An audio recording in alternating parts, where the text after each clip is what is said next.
record. It's supposedly recording. All right. So, all right. Good morning, everyone. This is our training on coordinated assessment, and I am going to share this slide. And I'll be going back and forth between the slide presentation as well as the actual coordinated assessment.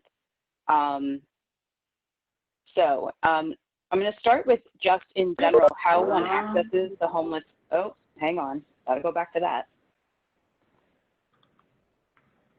Oh, thank you so much. Thank you. Okay. All right, guys, you got to mute yourself now. Hang on. This is great. If whoever just joined, I just muted you, just so you know. Dial *6 to unmute yourself. Okay, we'll try that again.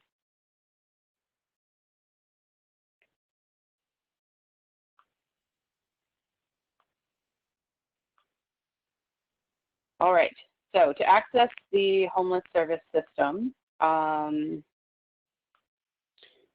first thing people often want to know is who is homeless, and it really just depends on who you ask, because if you ask the guy sleeping on the bench, then he's homeless. That looks obvious.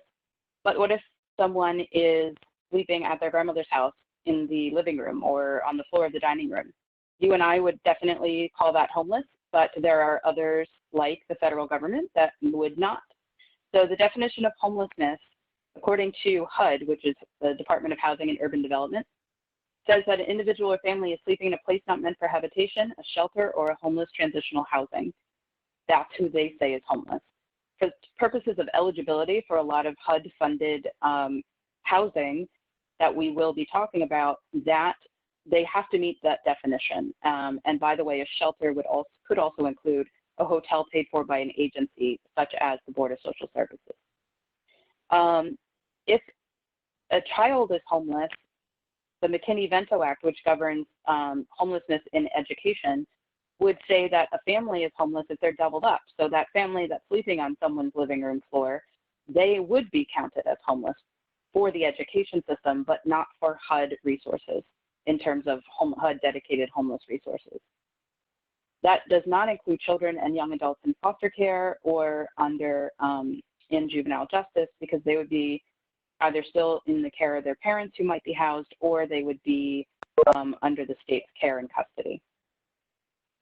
Other agencies might have other definitions of homelessness, but they are, it just really depends on who you ask.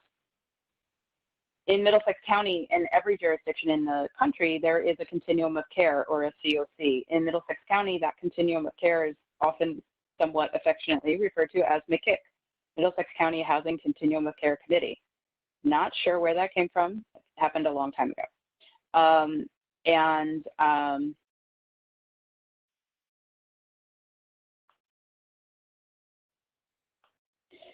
So HUD requires that everyone has a COC, and so we have ours. It is chaired by Melissa Bellamy at the Division of Housing and vice chaired by Eileen at Coming Home. There are committees within the COC that includes the membership committee, that I keep doing that and I apologize, the technical review committee, the coordinated assessment leadership team, which is a committee, homeless youth, and other subcommittees as well. And there are also committees within Coming Home's executive board, including the sustainability and the accessibility committees. And all committees are open. There now is also a permanent supportive housing work group, and there are, I think there's another one which is now escaping me. So committees are open to anyone. So Jeffrey and Kevin. I'm gonna be here all day till 11. Hey Shamir, be quiet. Oh, I'm sorry. We're on recording too. Let me try muting everyone again. That was funny. Okay, it's okay, Shamir. I just muted you again. I muted everyone, so please remember to keep yourself muted. Don't accidentally unmute yourself. All right. Membership is open to anyone. Accessing the homeless service system in Middlesex County, 211. For better or for worse, that's what we have. And it is the homeless hotline for the entire state now. So if anyone is homeless and you happen to cover other counties, they should call 211. 211 is able to handle those calls from every county, and they will make the appropriate referrals based on the county. So in Middlesex County, the homeless hotline has been 211 for quite some time. And so for Middlesex, so depending on what county you're in, things might look different or sound different when you call, because Middlesex County contracts with 211 to assist with this entire coordinated entry process. So what happens when your client calls 211? The very first thing 211 does, other than establish residency, screen for psychiatric emergency and domestic violence, then they start asking the individual questions about what their current housing situation is, and can they be diverted? Can they go to a friend or family member's first? And that's important because shelter capacity is limited. There's absolutely not immediate placement in shelter in Middlesex County. Then they will make additional referrals to appropriate resources based on what the individual tells them. The Board of Social Services, Coming Home, they'll put them on the shelter waiting list, and they will also make referrals to other resources like soup kitchens, drop-in center, and so on. And I'll talk about those things in a little bit. The individual then will get a follow-up call from Coming Home unless they were referred to the Board of Social Services to complete an assessment of needs, make sure they're getting the proper referrals, offer them case management, refer for financial assistance, and whatever else might be the most appropriate way to thing that they need. If a client does not have a phone, and we know that happens, all the homeless service agencies, this was written before COVID, but I think this is still true, will allow them to use a landline or a cell phone to make the call to 211. Some agencies may not do that right now in the midst of the pandemic, but that is still the goal. After the individual calls 211, if they might be eligible for the board, meaning they are currently receiving TANF, GA, or SSI, the client will be advised to report to the Board of Social Services or to access the Board of Social Services the way they're being accessed nowadays, which is online or by phone, as soon as possible to be screened for assistance there for emergency housing assistance. The client is told to call 211 back if the board determines they are ineligible. The board will also tell the client the same thing, that if they're not eligible, they will tell them to call 211 back. So what we know right now that has been happening is that in the midst of the pandemic, a lot of the hotels that the board uses for placement are actually full. So we do have clients who are saying that they're being told to call back the next day, and that's because the hotels are full and there is currently a moratorium on even a client being terminated from a motel through the Board of Social Services. As of right now, that moratorium would end in at the end of this month, but that has been extended a few times. So a lot of the hotels are full, so a lot of folks are not getting that placement that they're looking for and that they may be eligible for. If a client is sanctioned by the board or ineligible for any other reason, they are 211 will screen them for diversion, which is alternate places they can stay, follow up on their need for shelter, and offer case management. And all of those referrals are sent through Coming Home, and Coming Home then has a screener who will manage all of those referrals. If the client is a veteran, they are also referred to County Veterans Housing Assistance Program at Henry. He's on the phone right now. Coming Home will also outreach the client the next business day, sometimes the same day, depending on how early in the day they have called, and will complete a shelter pre-screening to ensure the client is on the list for shelter. We ask a few additional questions that the shelter needs the information for, and offer case management. That does not mean they are offered case management from Coming Home. If they're offered case management from an agency, so the most appropriate agency to provide that case management is determined during the call. Coming Home also assesses the client for eligibility for other resources and will make those referrals as well. And if the client needs shelter but the shelter is full, which is 99.9% the case, they are offered case management while they're on the shelter waiting list to begin working on their situation. There are a lot of times that someone is on the shelter waiting list, but during the course of case management, they are able to find housing and secure housing before they ever get into the shelter. If a client does not have a phone, 211 will provide the client a direct number to reach out to Coming Home, to our screener. Of course, she's only in the office now of 1 or 2 days a week because of the pandemic, but she does access her voicemail regularly every day. They also ask for alternate contact information when Coming Home. They call to leave a message for the client. So think about This is normally like an interactive presentation, right? But think about where you work. Do you have enough resources to meet all the needs of all of your clients? Do you have enough funding to meet all of the needs of all of your clients? Do you have enough staff to meet the needs of all of your clients? Do you have enough hours in the day to do your job? I'm guessing that most of you are saying, no, definitely not. That is true also for Middlesex County emergency shelter resources.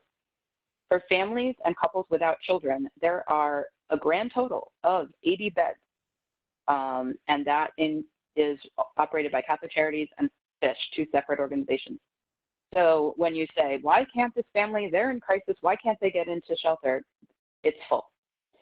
For single women, there are 16 beds, also operated by Catholic Charities, and for single men, there are 40 beds. And it says plus 15 cots in a church network. That church network, because of the pandemic, is not going to be open this winter. If they're eligible, the board, MCBSS, Middlesex County Board of Social Services. They may provide hotel placement through emergency assistance, but there are strict eligibility requirements, and there may be limited hotel availability even if they are found eligible, which is what I had just addressed before. Middlesex County has 3 homeless street outreach teams and a drop-in center. PATH, don't remember what it stands for, but basically it's homeless outreach for mental health consumers, and it covers the entire county. And there are 2 teams consisting of 4 workers, and they are operated by Catholic Charities and Rutgers UBHC. So they do street outreach and case management for individuals who have mental health issues and are homeless. The Heart team is operated by Elijah's Promise. They specialize with addiction, but they do street outreach and services at their building as well, and they cover the entire county. And the Drop-In Center is operated by a partnership between God's Army Ministry and the Raritan Bay Area YMCA. It's located at 392 Smith Street. Call first. We'll send some phone numbers and other information out after this because I don't want to swear to their hours in the midst of the pandemic. All of them provide access to telephone, food, and will assist in linking them with 211, other public benefits they might be eligible for, and housing through coordinated assessment. So I keep saying coordinated assessment, so what is it? That is the uniform way that individuals who are homeless are assessed and prioritized for any permanent housing resources that exist in our community. All homeless service staff are trained to administer the assessment, and now you're being trained as well. Assessment is used to determine the appropriate housing solution for a homeless individual with the right level of service, meaning the most appropriate level of service that they need. Clients are, keywords, prioritized and referred for housing solutions based on their length of homelessness and the severity of their needs. So before coordinated assessment, which started a few years back now, 2015, the end of 2015, this is kind of how you access the homeless service system. This was difficult to make on paper, and it was difficult to understand, and it was difficult for clients to navigate. So you could get into anything or not, from any direction or not. Sometimes it was luck of the draw, who you knew. If you got the right worker, the more experienced worker on the phone, then you might get into something. But if you got a newbie, then you might be homeless for a long time. Also, if you really were not very good at advocating for yourself, you would probably be stuck out in the cold. And if you were really good at advocating for yourself, you didn't have a whole lot of barriers in terms of language or other disabilities or anything else, that telephone access, you would really struggle to get through this system into permanent housing.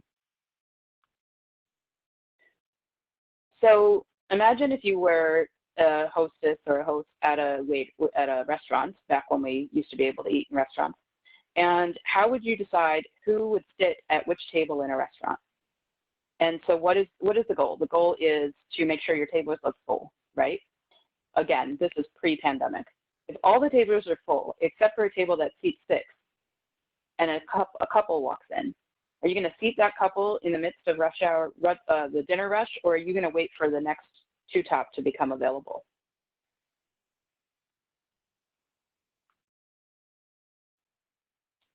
Another reason for prioritization is who should get the most intensive and expensive resource. The client who is the squeakiest wheel, the one we all know and love, or the one who has the most need. So if the homeowner, who is just a terrible handyman, is trying to put up a picture and smacks his hand with a hammer, and he goes to the emergency room at 10 in the morning, and he's sitting in the waiting room waiting. And then he's still waiting at noon, and someone comes in on an ambulance who had a heart attack. Who gets seen first? That seems like a silly question. Does it matter if the guy with the smashed thumb is really loud and complaining every 10 minutes that he's been there for hours and he's still waiting? Is that gonna jump him in line for the next doctor, or is the heart attack patient on the ambulance getting that doctor? In the same way, we prioritize for permanent housing resources. It is not the squeakiest wheel that will get the resource. There are very limited resources, and we need to make sure that the ones who have the highest need and have the most difficulty will get those resources. This is what the system looks like now as compared to that hot mess of a diagram from before. People can enter on the left, coming through 211 or going to the Board of Social Services. From there, they can access these resources. Transitional housing is less around now than it used to be. They are offered case management, shelter when it's available. The board can put them into hotel or motel. All of these agencies are able to do the coordinated assessment. The coordinated assessment is conducted within a week to 10 days, ideally. And then from there, individuals are, based on the score on the assessment, are prioritized for the most appropriate resource. Up here, this is people that maybe were able to go through prevention or were able to stay with friends and family and then get their own permanent housing. And down here, these are permanent housing resources available to the homeless community. We do know that this works. So prior to coordinated assessment, chronically homeless individuals, which is a HUD definition, chronic homelessness is someone who's been homeless for 12 or more months and has a disability, consecutive months, or has been homeless 4 or more times in the last 3 years and has a disability. And so those are typically the hardest to serve. They're often individuals with mental illness and or addiction. So when we started doing coordinated assessment, we were housing somewhere between around 4 to 5 chronically homeless individuals a year. Once we started doing coordinated assessment, within 2 years, we had housed 47 individuals, chronically homeless individuals. These are the hardest to serve, the ones that hang out outside the food kitchen, hang out panhandling, and so on. In 2018, we were at 51. I can tell you that last year we were right around between 60 and 65. So what we've shown is this works. I'm just going to breeze through this. The permanent housing options, you can read this later, that are available for individuals who are homeless, as supported housing, which is apartment usually with a subsidy and case management. The individual must have a disability. There's homeless dedicated housing without a disability requirement, kind of like a Section 8, but not Section 8, that is dedicated to homeless individuals. Rapid rehousing is for people that will be able to be self-sufficient within a period of time, usually 12 to 18 months.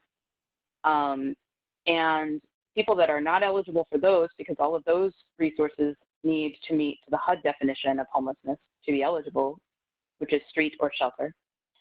If they're doubled up, they may be eligible for temporary rental assistance through the Board of Social Services, but that's only if they meet the Board of Social Service requirements. And or they may be eligible for one-time assistance to help them pay security deposit or first month's rent through private or state funding. If you have questions about resources after you review all this after the training, you can certainly reach out. There are limits to coordinated assessment, even though we've shown success. The limits are that it does not change the capacity of the system.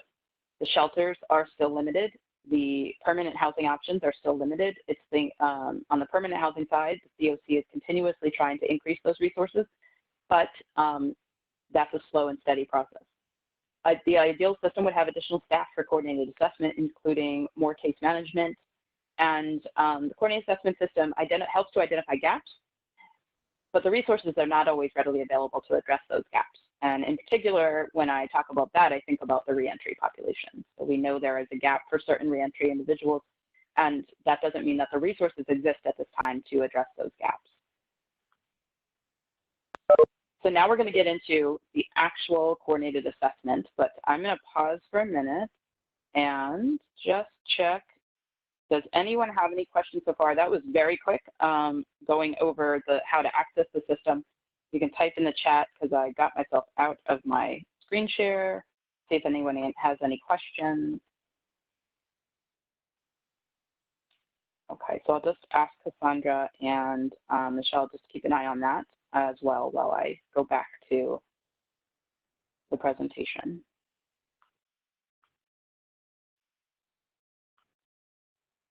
Okay, so when you're administering the coordinated assessment, it's important to provide all information that is requested on the form. I did email those forms to you guys. That is not the one you would use when doing the actual assessment with clients. I'll email you a clean form after. Complete the client acknowledgement for release of electronic information or electronic information sharing form and the homeless history form, and include all information on all household members. And make sure to include your contact information and also assist the individual to contact 211 if they have not done it already. Okay, so now I am going to go to the actual assessment.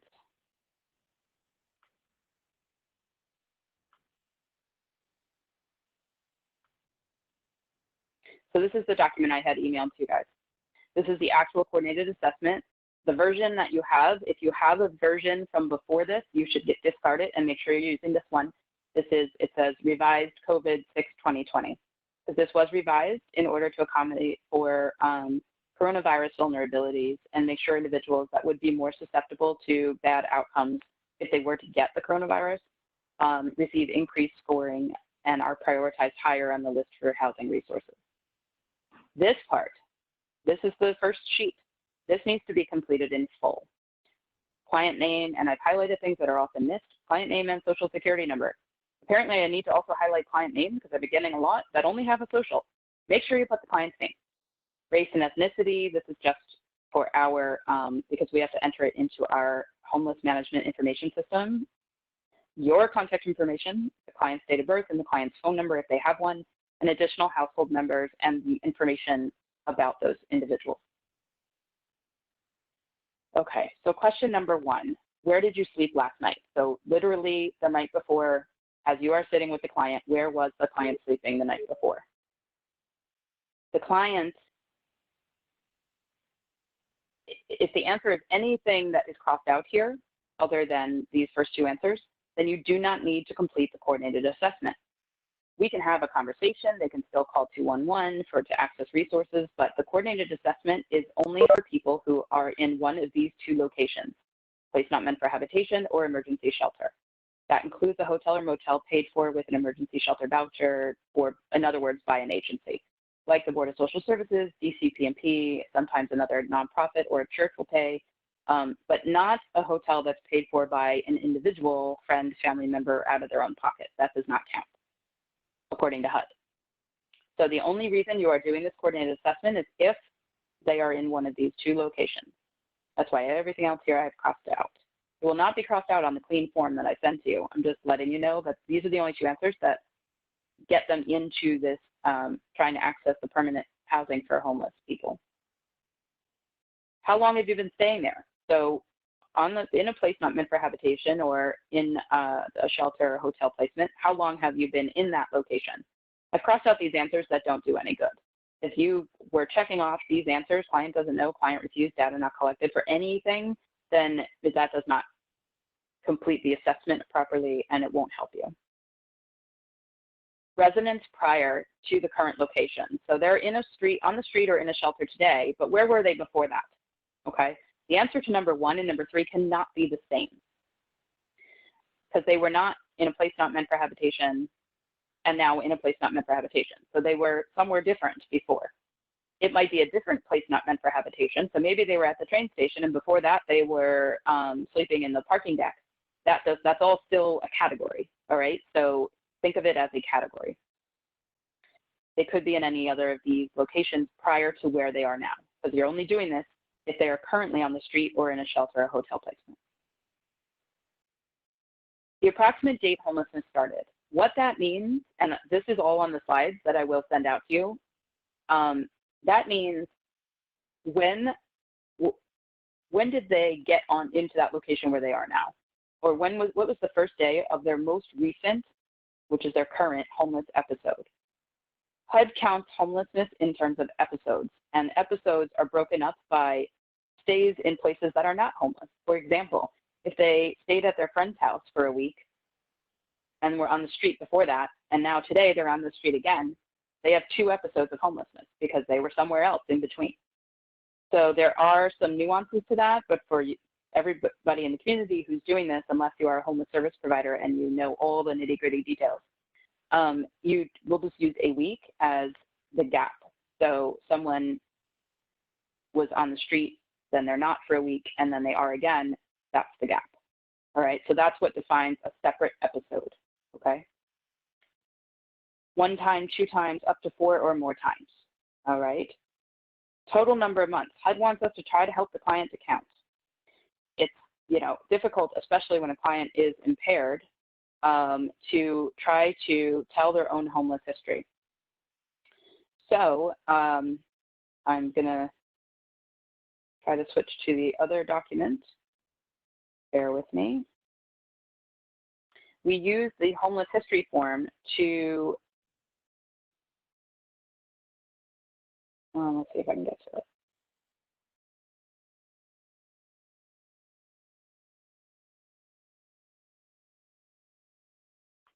We use the homeless history form to help the clients to tell their story. There we go. So you would fill this out, and you might even do this first while you're talking to the client about where they've been. These are just examples in italics, but this is a history of all the different places they've been over the last 3 years. Staying, you would put a time period and then the location where they were. Okay, so were they staying with a friend? You put that down. Then they were on the street, you put that down, and a town. Try to be as specific as possible. HUD wants as much detail as possible. And you go through this tracking back 3 years. So if we were doing this today, we would be going back to the summer of 2017. Now, I don't know where I was unless Facebook tells me 3 years ago. So you do have to try to help the client to tell their stories. You try to use benchmarks in time, like seasons of the year, weather, temperatures, kids being in school or not being in school, which school they went to, holidays. These are all things that help clients to benchmark their own stories. I'll tell you what, so the individuals that have been in jail or in a hospital, they know exactly when they got out, but they probably don't remember when they went in exactly. So they try to help them to tell their story the best as you can.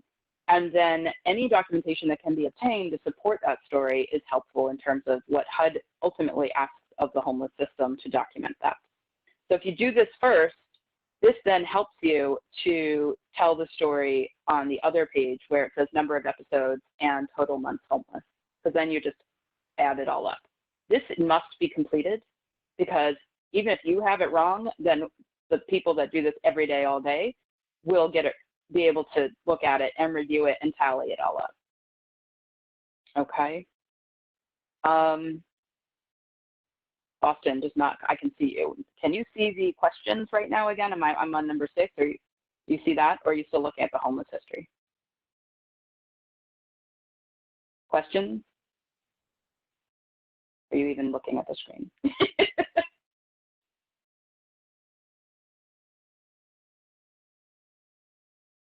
Austin, I just unmuted you. Can you see the question, I think? No? All right. Can you see the questions, the assessment form?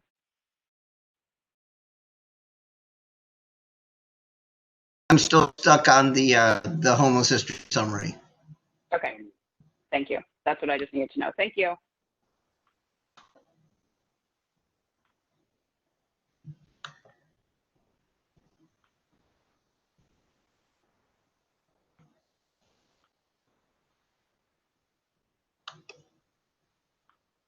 Here we go.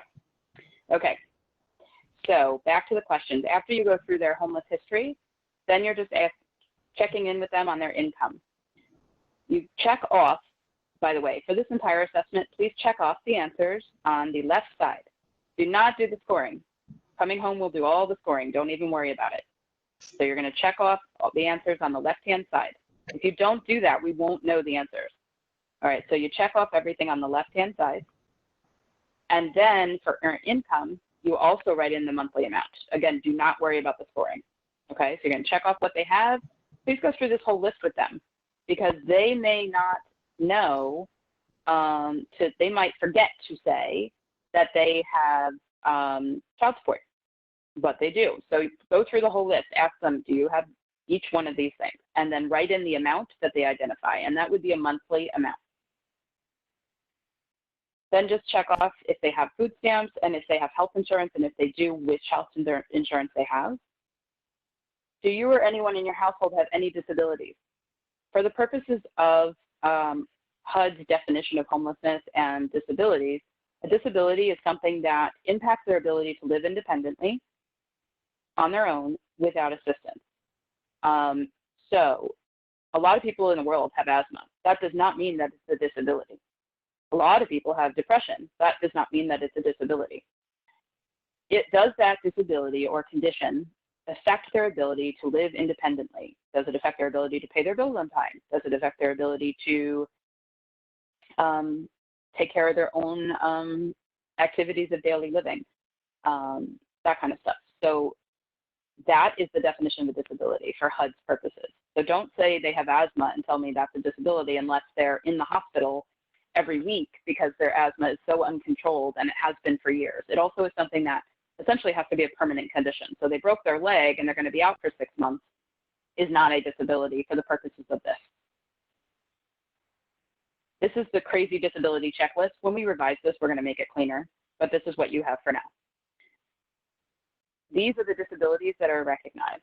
I know I just said that disabilities have to impact their ability to live independently, but HUD just does still consider being HIV positive a disability, even though now lots and lots of people live with HIV and successfully, independently, and self-sufficiently, but they do still consider it to be a disability. So if that is something that is true for the client, you just say yes to that, even if the individual is quite independent. Notice here one thing, alcohol abuse, both alcohol and drug abuse, Those are 3 separate things.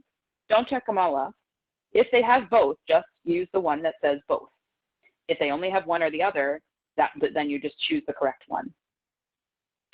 Developmental disability, to be clear, is a disability where the individual has had it for their entire lives. Essentially they were born with it. It is something that they were theoretically diagnosed prior to the age of 21. Things like autism, cerebral palsy, Down syndrome, spina bifida, those things all count. Okay, mental health, and a physical disability. So what if they're sitting in a wheelchair and they're telling you that they don't have a physical disability? Unless you're seeing them walking and getting around, because we have seen that, but they probably have a disability.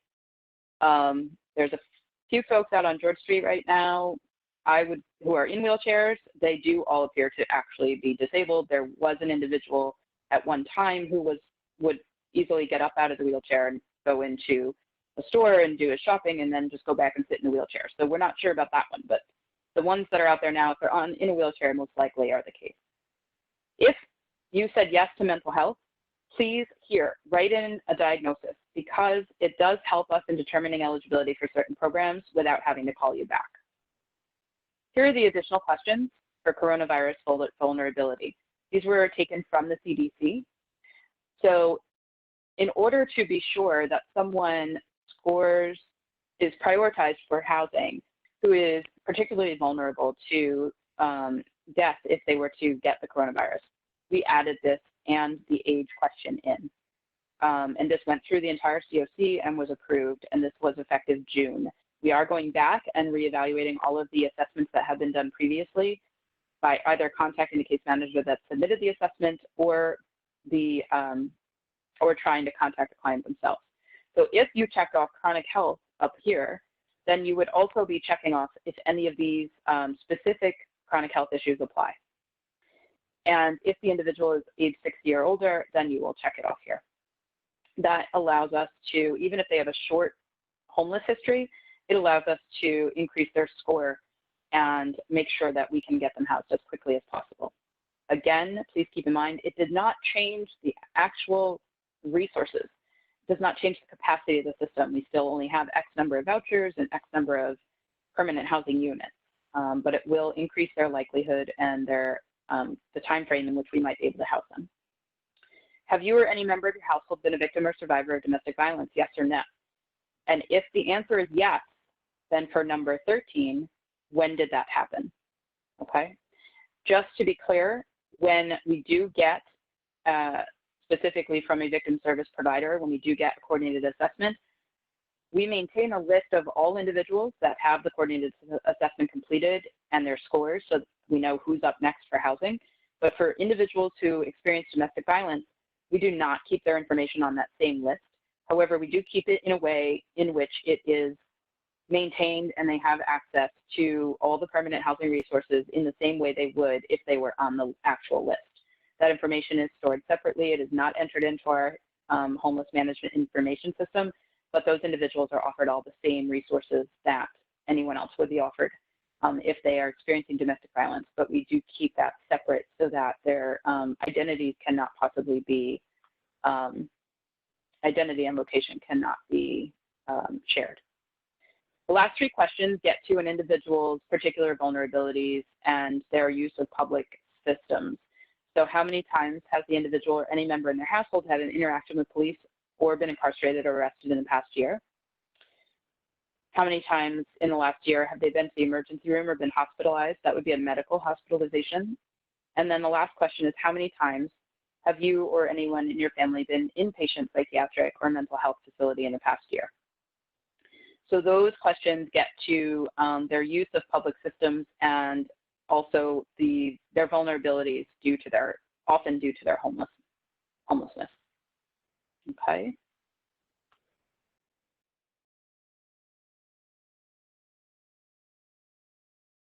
Okay.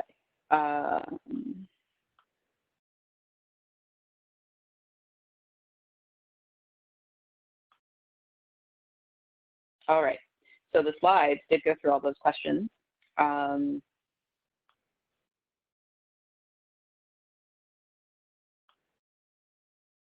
So what has changed during the pandemic? Questions were added, I went over this, around COVID vulnerabilities, and those changes will increase the individual score, which moves them up the prioritization list. So what do we do with all this information?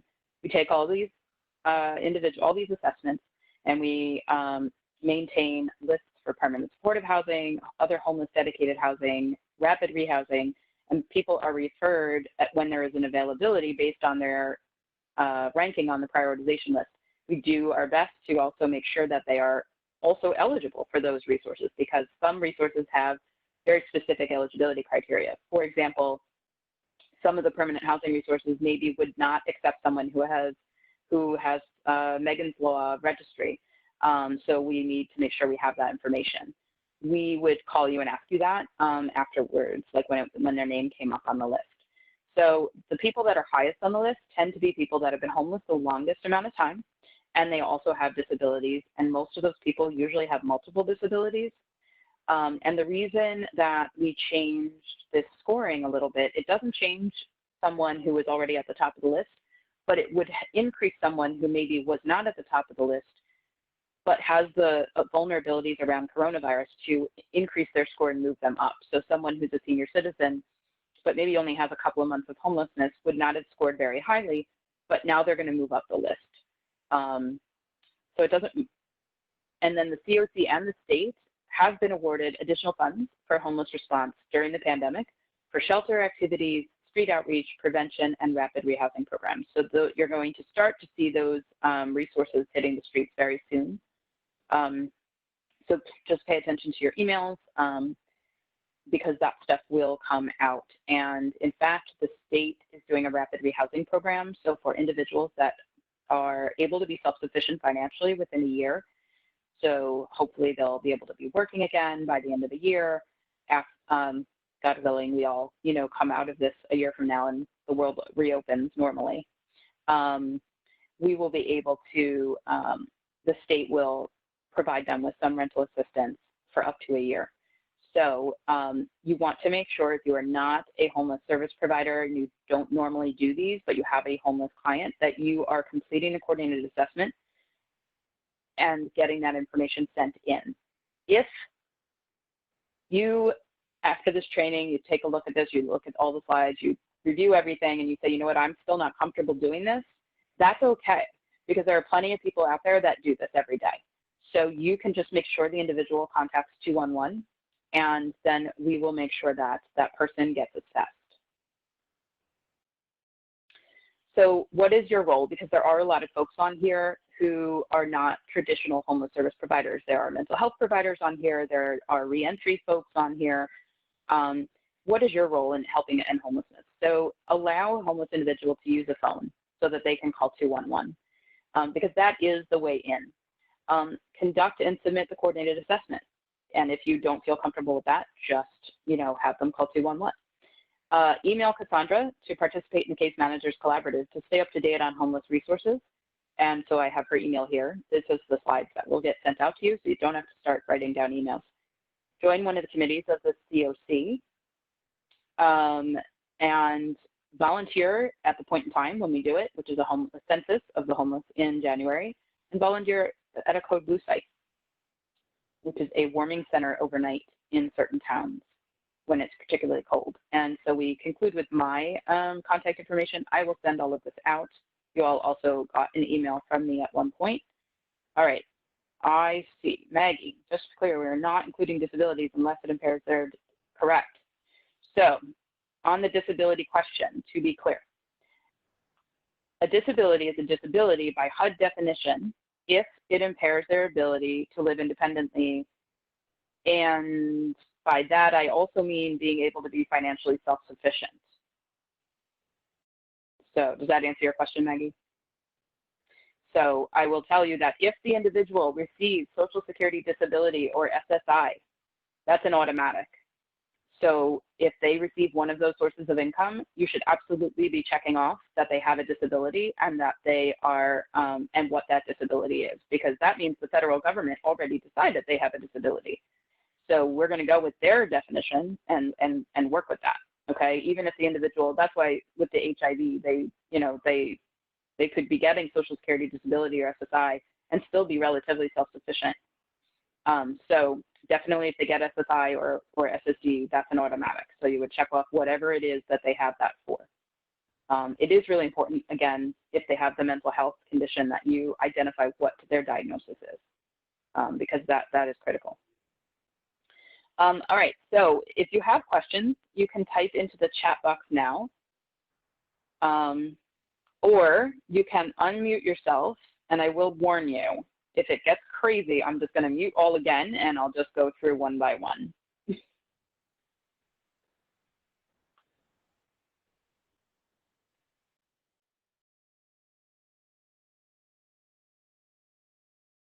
Yeah, while you guys are thinking and or typing, I will say that if you have any specific questions while you are working with an individual, you can always, and many of you do, email me or Cassandra, and we can look up that individual, see if they've ever called 211 before.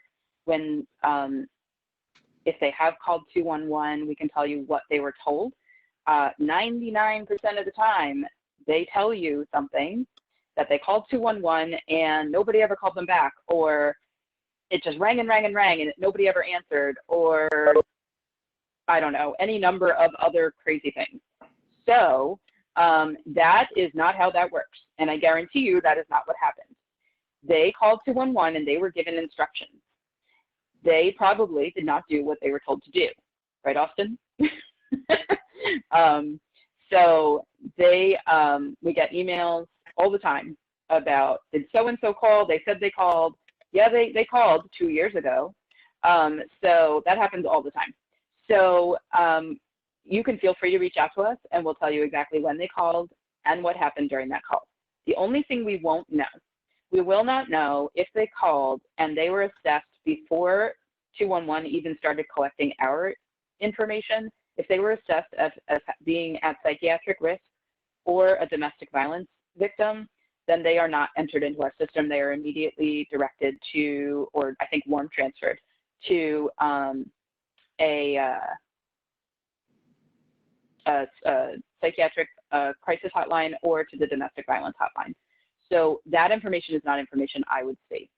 Once they get through that process, if they are not assisted by either of the, well, the psychiatric is a different issue, but if they're not able, if Women Aware, for example, was not able to assist that individual, Women Aware will tell them to call 211 back, and then to tell 211 that they were not able to assist them. And that actually just happened yesterday. So 211 then will continue on with the screening, knowing that they had just called, and will continue on with the screening for our portion. And we'll get started from there. So yes, I see questions and answers here. So the question was, will I be sending all this information out? Yes, everything will be sent out. What to do with the assessment once you complete it? Email them to Cassandra or Bobbin, that is correct, or both of us. Yep. So on the cover sheet of the actual assessment is my email, and then Cassandra's email is also in the slides, as is my email. Joni, did you want to say something? I saw you pop up. Go ahead. Okay, I have a couple questions.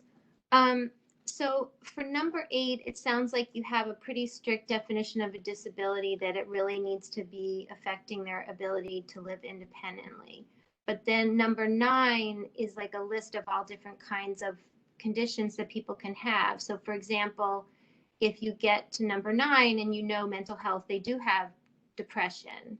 But you didn't say yes on number 8 because, you know, it wasn't so disabling. Like, do you understand what I'm saying? Like, is the definition of disabling on number 9 less strict? Like, you really want to know all the conditions they have, or is it just as strict as on number 8? It is just as strict because what we really, someone can have depression, for example, and not be disabled. So it is just as strict. So you would only put any disabilities on that number 9 if it is impacting their ability to live independently and be financially self-sufficient. Okay.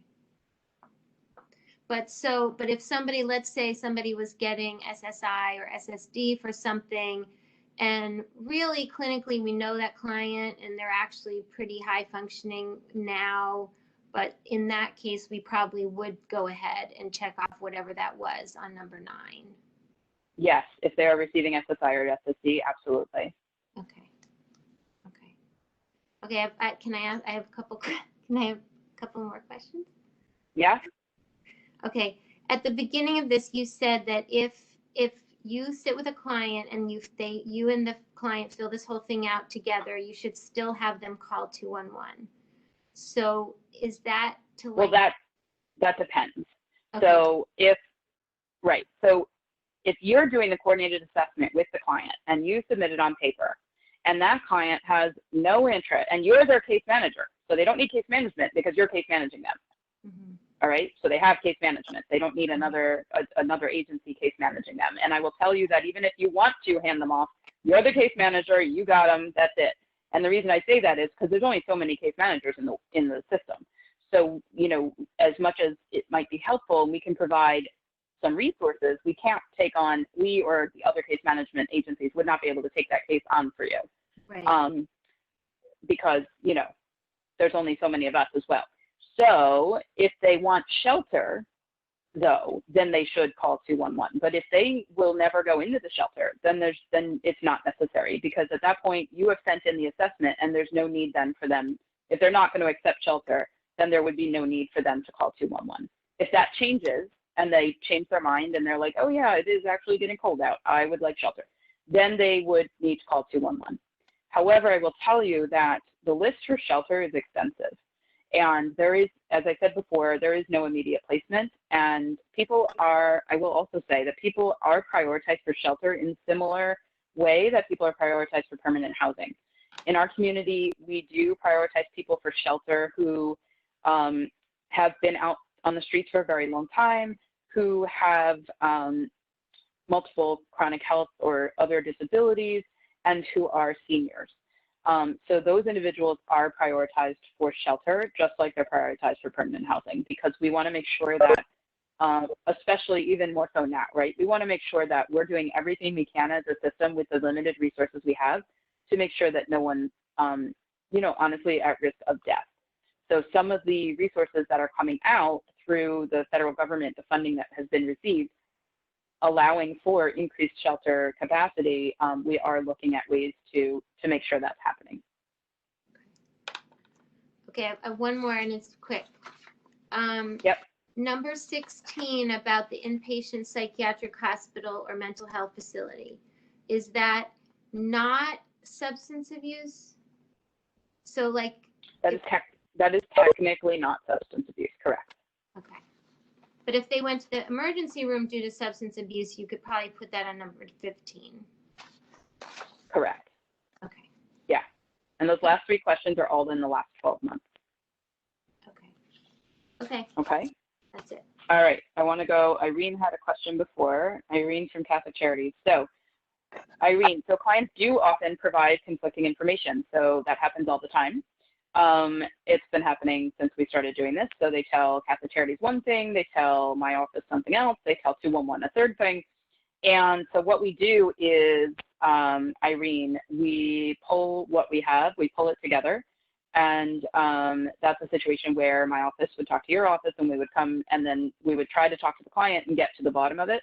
And it is time consuming and but it is all we can do. So I would say that to be fair to 211, they are a hotline and they are on the phone. They don't see the client in person. So we take what they tell 211 and then we take your story and my story and we sit down with the client and say, okay, so, but you said this to 211. And then the client will figure it out and say whatever. So sometimes the client will admit to, well, I just told them what I thought I needed to say to get whatever. So that does happen as well. So it does happen, and we do our best to resolve any pieces of conflicting information. It is time consuming. On the one hand, I think sometimes clients say what they want, what they think that we want to hear. On the other hand, I think sometimes clients, especially those with mental health and addiction or who have been homeless for a very long time, really don't remember what has happened. And so we just all do our best to, you know, work through that. And then Sanaya, okay, that got answered. So if someone's in a hotel, if an agency is paying for it or a church, that counts as homeless. So you would do a coordinated assessment.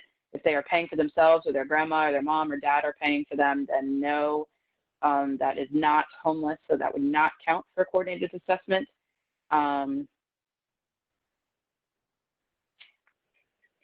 They also don't need to keep calling 211 back, just to be clear. But the other thing that happens, if they call 211 and then they talk to Cassandra, who happens to be our screener, and then she says, okay, you need to stay in touch with me and check back in with me because the waiting list for shelter is so long, that really means they need to stay in touch with her, not they should call back in 3 months. If we have no way of, and she will reach out and try to follow up with them as well, but once we hit 3 months of no contact, that person is removed from the shelter list. And that's an important piece of information. If we have literally no contact for 3 months, despite efforts to reach that individual, they will be removed from the shelter list and a note is put in the system and 211 can see that note. Okay? So they just need to check in, even if it's leaving a voicemail for Cassandra every couple weeks, just to say, I'm still here, I still want, just in case if they haven't been called yet, then I still need shelter. Then that's what will happen. If they have an assigned case manager, we will also check in with the case managers that have been assigned. Jeffrey. Okay, so there's a question about if you see someone out there, not even necessarily through the course of your work, but you're walking down the street and you see someone out on the corner. And if you would not necessarily conduct the coordinated assessment, you would just suggest to them that they call 211. If you wanted to, you could take down their information. And I will tell you guys this, if the person is not going to call 211, and many of them who you see outside are not going to call 211 voluntarily, if you send information about those individuals to me or Cassandra, we will send that information to an outreach worker, and we kind of just rotate through and ask the outreach workers to go check it out. The police do send me names and locations all the time from some of the towns, and we will send people out. We ask. Actually, there's been several in Old Bridge recently. There's East Brunswick. So those police do reach out to me directly, and they will give me information, as much information as they can. And they respond to the best of their ability. And I will say, at least with those two towns, they do a pretty good job. So they, if you happen to be walking down the street on a Saturday afternoon and you're not on call or on duty or whatever, if you wanted to, you could just share that information with us in an email, and we would try to send someone out, or even one of us would go out and talk to the person when we were in that area the next time. So, but you wouldn't just do a coordinated assessment on them, because a coordinated assessment is a little bit more lengthy, so you wouldn't do that just walking down the street as you pass by someone. Okay, any other questions? And if you are on the phone and you want to ask a question, if you dial *6, I'm told that will unmute you. If I unmute you all at once, it's going to be a disaster. So any other questions, comments? You can also email